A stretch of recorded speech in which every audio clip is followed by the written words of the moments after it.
y en virtud de que el artículo 28, tanto como el 27, fueron trastocados en su sentido original, en su sentido teleológico de aglutinar a favor del Estado mexicano unas facultades importantísimas de extracción y de no permitir los contratos ni las concesiones en materia de hidrocarburos.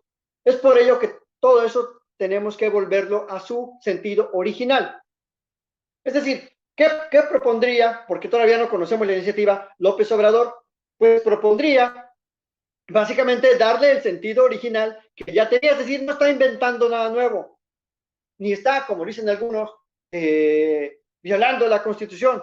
De hecho, precisamente esta contrarreforma, digamos que planteara López Obrador, sería para respetar el sentido original del artículo 28 y también del artículo 27 constitucional.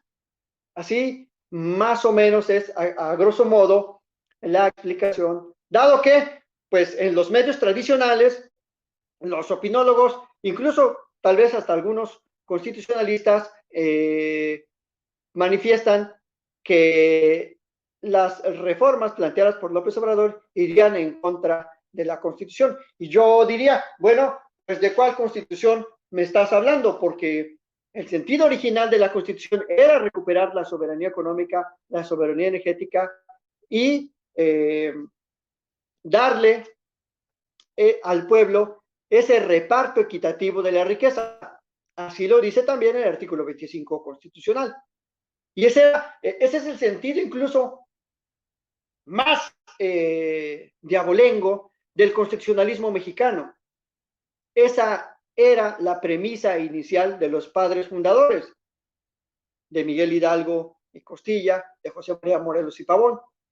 Esa, que la gente marginada, que el pobre tuviera un jornal digno, un salario digno, pero eso no se puede llevar a cabo cuando el Estado únicamente favorece el interés corporativo.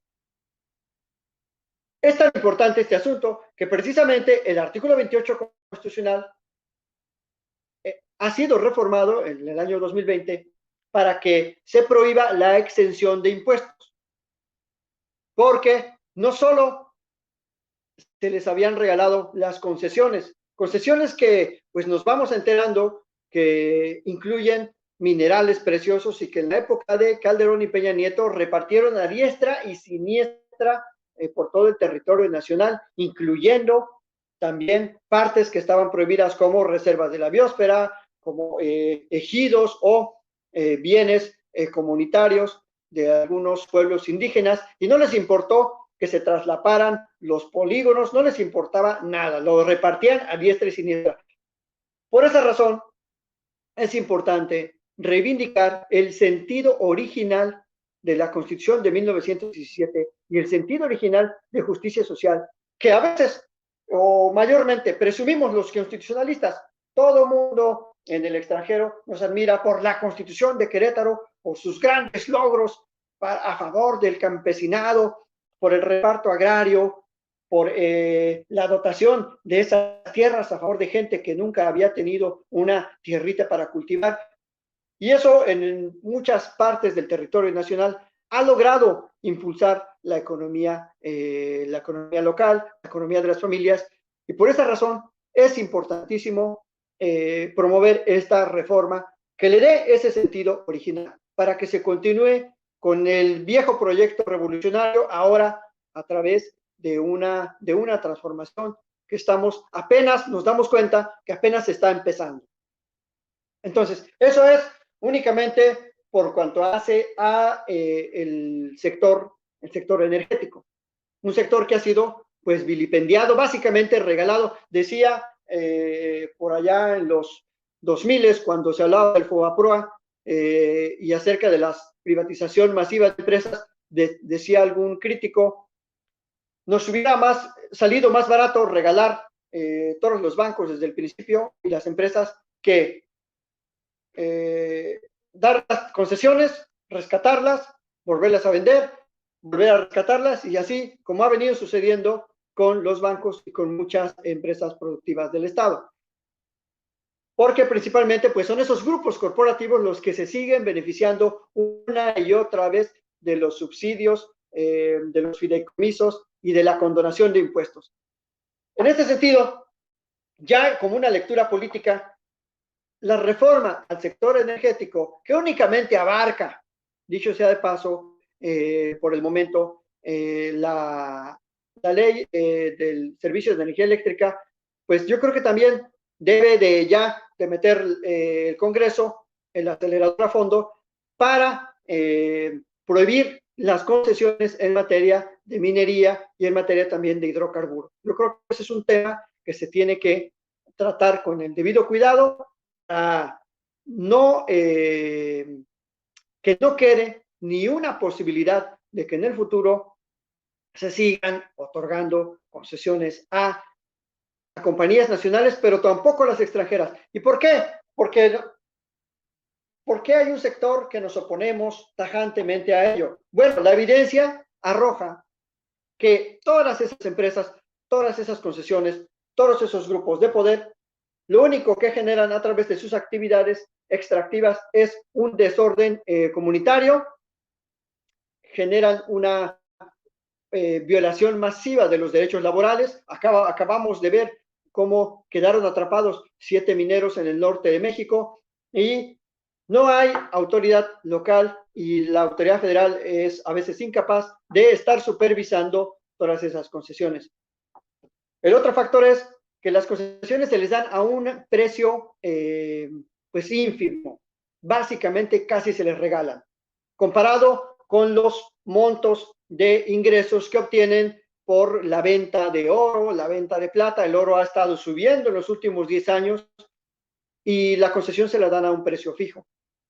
Y hasta lo presumen, la Newmont, la Ashanti Global Corporation, todas las empresas canadienses que están en México, hasta presumen en sus sitios de internet, en sus páginas oficiales, que México, bueno, que sus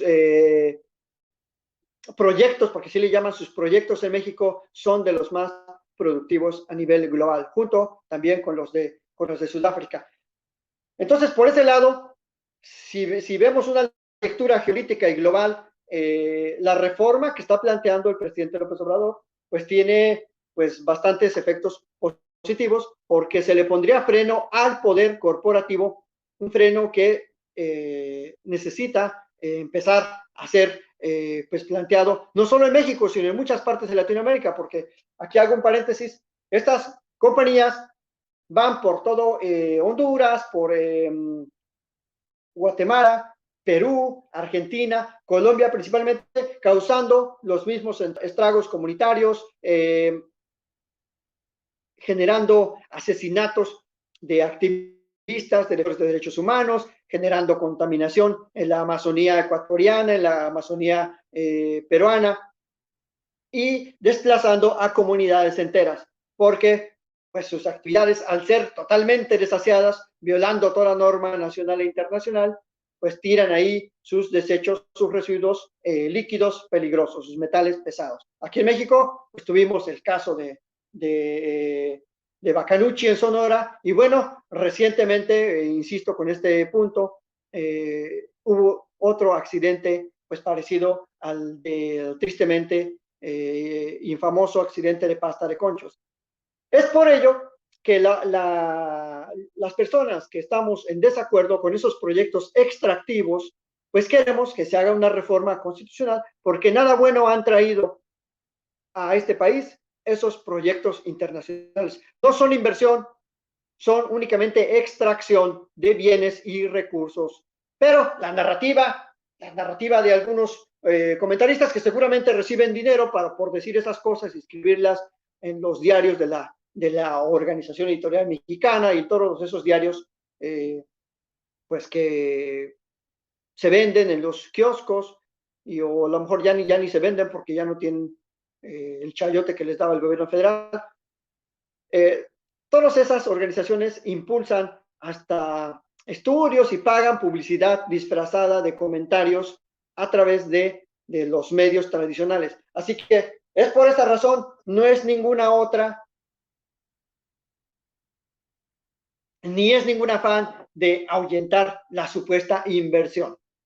¿Por qué? Pues dicho sea de paso, ahí está la prueba basta un botón de lo que acaba de pasar en esa mina, en la que 7 personas pues perdieron la vida y ahora se está gastando el gobierno un dineral para poder rescatar los cuerpos, cuando en realidad es responsabilidad inicial de las empresas. Bueno, pasamos ahora al tema de la reforma en materia de seguridad.